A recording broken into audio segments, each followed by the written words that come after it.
Gang, I am fresh off the high of finally beating Sonic Superstars. I played through the entire game in co-op, and man, it was such a blast. Now, is the game worth $60? Kind of a harder question to answer, but I will say, if you've got at least one friend to play through the whole game with you, maybe even up to 4, you will absolutely have an amazing time playing through it.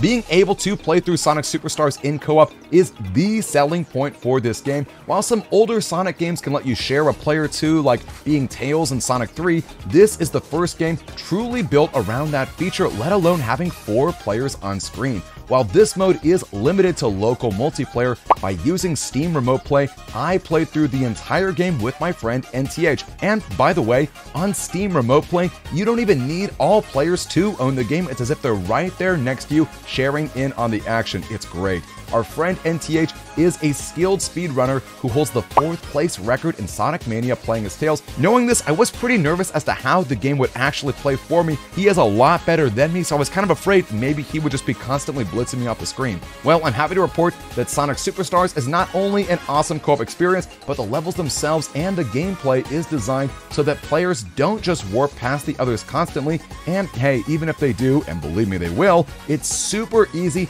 to hop back right into the action. The best game I can compare it to is Kirby Superstar, where you can warp to another player's location, but unlike that game where the camera is always focused on player 1, which is Kirby, the other players in Sonic Superstars can become the camera's focus. Now, I'm not fully sure how the game decides who takes the lead, but I'm fairly certain it's whoever has the most speed. There are absolutely times when you will get blitzed off, but hey, like I said, hopping back is seamless, and there are even tactical choices you can make about when to warp back in. For example, maybe there's a section where Tails is best suited to fly up a cliff. Since each character has different abilities and therefore different ways to explore the levels, knowing when to let your partners take the lead is an important part of the multiplayer experience. If you ask me, the special stages in Sonic Superstars are the best they've ever been. For example, there are Chaos Emerald special stages where you're swapping between other players every few times you swing. This is a simple but fun way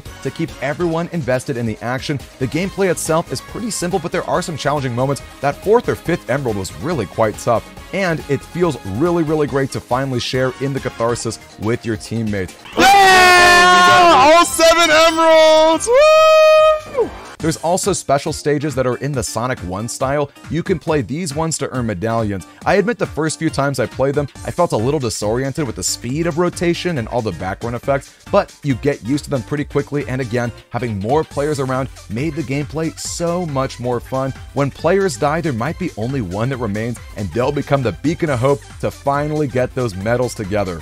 Okay, no pressure, Demi. Nice. Just like... Ooh, bad idea. Oh no!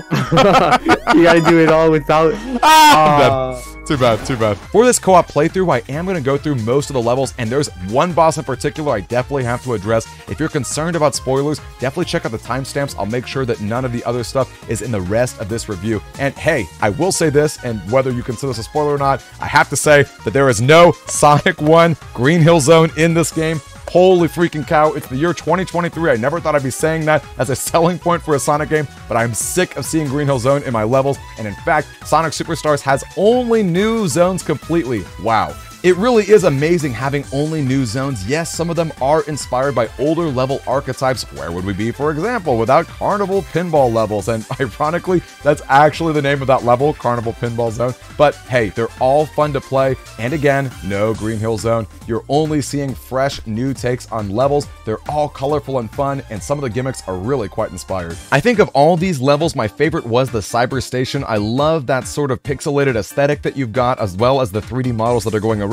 At certain parts of the level, you're transforming into Splatoon-like squids that kind of float around freeform. You've also turned it into these little mice during a certain segment where you're trying to go down on these web branching paths, and you can only go forward, you can't go backward. It's pretty difficult in co-op because there's only one correct path that you can end up going on, but still really fun, got great music. Unfortunately though, this is one of a handful of zones in the game that only have one act level in them. What a strange choice by Arzest, which was the developer of this game, by the way. Sonic Team did have a role, but a much smaller role than in other titles. Even though you could say that the one-act zones have longer levels and are probably about the same as 2 shorter acts in certain other zones, it still kind of makes you feel like you're being cheated out of content.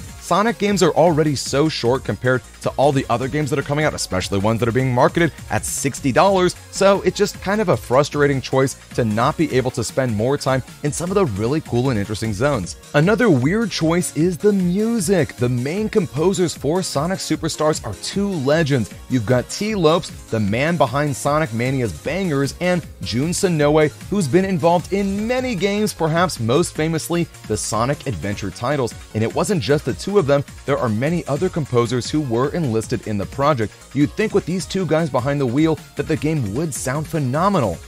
Well, if you ask me, Sonic Superstars sounds kinda bland. Look, if you are a Sonic fan, you know how amazing it is to get your hands on a new game's OST and just start rocking out. And yeah, there are some definite winners in Sonic Superstars, but I also wonder if breaking up the music team into so many partitions was the right decision. I'd love to see just Lopes or just Senoue in the future so that their musical vision can shine without it needing to clash with other forces. Another cool feature in Sonic Superstars is the Chaos Emerald power-ups. In previous games, you needed to have all 7 Chaos Emeralds for them to do anything meaningful for you. It's really cool that in this game, you don't need to get all of them. Even getting 1 new emerald is enough to unlock something new and fun for everybody. You can use them pretty freely. As long as you touch a checkpoint again, you'll be able to restock all of your power-ups, so there's no reason not to use them. Admittedly, I ended up forgetting about quite a few of them until the game prompted me, but still, they're a fun new addition, and it's always a great time to be able to bust out a new power.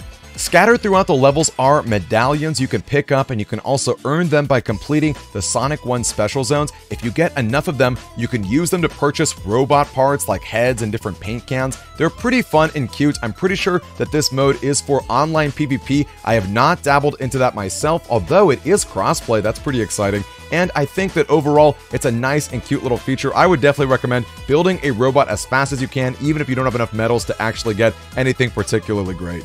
Getting into spoiler territory, there's one huge upside in this game, and that's the addition of a new classic character. We've got Trip the Sun Gazer. She's an adorable little lizard who trips. Yeah, that's what she's named after. She's shy and wears a bucket on her head to hide away from new faces, and she is precious. When you beat the game, you unlock the ability to play as her in her own mode with levels built around her abilities, and you can also use her in the regular campaign with multiplayer as well. She can double jump like Amy, and she can stick to walls and roll around, which is kind of like Knuckles. Her super form is particularly spicy. If you ever wanted to freely fly around the stage breathing fire at your enemies, you will love her turning into a dragon. And speaking of Amy, it's really cool to finally see her really joining the classic team. I know that she was in Origins as well, but it's great to see her hammer in action. She's got a lot of fun gameplay decisions that really differentiate her from the original 3. Now, actually beating the game to unlock Trip the Sun Gazer is no easy task. This is definite spoiler territory, but look, we need to talk about the final boss. Most of the bosses in Sonic Superstars aren't too tricky. They're definitely on the longer and slower side, but that's to be expected because with multiplayer co-op, your team would dismantle Eggman and his robots if you could get at them quicker. The final boss, however, is very long and very hard. If you ask me, classic Sonic games are usually pretty easy in terms of their bosses, so it was really fun to finally get a huge challenge in such a long time that really made me feel like I earned it. However, it's really hard to overlook all of the glaring aspects in that fight that were totally unpolished. At numerous points, the ground would start blinking. I'm talking about all the time. The camera would often shake in weird ways, and worst and unforgiving of all, there are positions when you start the second phase, Eggman will spawn on top of you and instantly kill you. Look at this. Alright, just keep running right, and when he comes down. What? Are you serious? We couldn't move. That was okay. That was unfair. That was ridiculous. We literally could not move. Oh, come on. Still, I want to emphasize again, it was a really rewarding fight that never felt unfair, except when it was objectively unfair. And that Egg Fortress zone right before him, look, it's extremely cool. It's probably the coolest twist I've ever seen in a classic Sonic level. You go through what seems to be a fairly standard Eggman level, but when you beat it, you end up having to reverse back through Act 1 as all the pieces and flames get rewinded. It's so cool, and making players move left throughout a Sonic level is possibly the most criminal thing Eggman has ever done.